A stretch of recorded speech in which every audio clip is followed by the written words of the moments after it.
그러니까 형제 중에 한 명이 연락이 두절되었다거나 알고 보니 모르던 형제가 갑자기 등장을 했다. 이럴 때는 상속 절차를 최대한 빠르게 진행하기 위해서는 안녕하세요. 법률사무소 진리 대표 최석호입니다. 부모님이 돌아가시게 되면은 상속 절차가 이루어지게 되죠.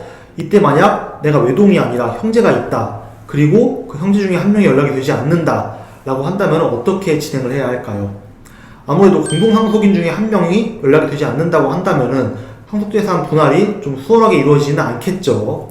그래서 대개는 연락 두절된 형제는 일단 제외를 하고 상속재산을 나누던가 아니면은 우선 연락이 되는 상속인들끼리 재산을 나눈 다음에 그 연락이 두절된 형제가 등장을 한 경우에 조금씩 다시 나눠주면 되는 거 아닐까라고 생각할 수도 있을 것 같은데, 우선 연락이 되지 않는다고 해가지고 상속인 지위가 박탈되는 건 또 아니기 때문에 재산 분할 전에 남아있는 공동 상속인들 간의 협의나 상속재산 분할 심판 청구 진행에 있어서 이렇게 상속인 전원이 참석하지 않는다고 하면은 그 협의나 심판의 효력은 없다라고 판단이 되거든요. 그렇기 때문에 연락이 안 되는 사람이 있다라고 해가지고 이 사람을 제외하고 상속 절차를 무작정 진행하는 거는 사실상 좀 의미가 없다. 근데 그렇다고 해가지고 두절된 형제가 연락이 될 때까지 무작정 기다릴 수는 또 없는 노릇이겠죠. 그래서 이런 경우에는 우선 가정법원에다가 상속재산 분할 심판 청구를 제기하고 난 다음에 빨리 연락이 두절된 상속인을 찾아보는 것을 추천을 드립니다. 통신사에 가입된 내역 아니면은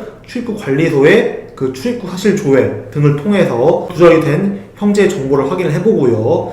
기존에 알고 있는 주소로도 소장을 송달해보면서 연락이 닿기를 시도를 해보는 거죠.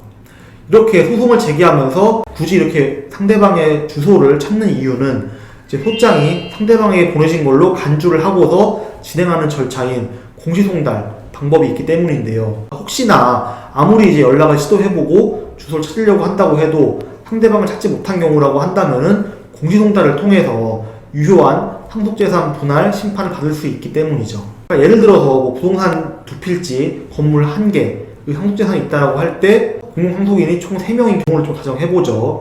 이때 연락이 두절된 사람이 1명이 있다라고 한다면은 남은 2명이 협의하에 그 부동산 한 필지는 연락 두절된 상속인한테 나중에 주는 걸로 하고, 나머지 재산에 대해서는 남은 2명이 재산 분할을 했다라는 내용의 합의서를 작성한다라고 하면은 상속재산 분할 심판 절차를 통해서 법원에 제출을 하고요. 또 이제 상대방의 연락처를 찾으려고 했다가 상대방의 소재가 불명해졌다 확인이 된다라고 하면은 아까 말씀드린 것처럼 공시송달 절차를 통해서 위 합의서와 같은 내용의 심판을 받을 수 있을 겁니다. 이러한 절차는 상대방이 모르는 상태에서 진행이 된 것이기 때문에 나중에 상대방이 이 소송 사실을 알고서 인지를 한다면은 추환항소 절차를 통해서 그 내용을 변경하려고 시도할 수도 있기 때문에 상속재산 분할 협의 심판이 이제 영구적으로 유효한 심판이라고 보는 거는 좀 무리가 있겠죠.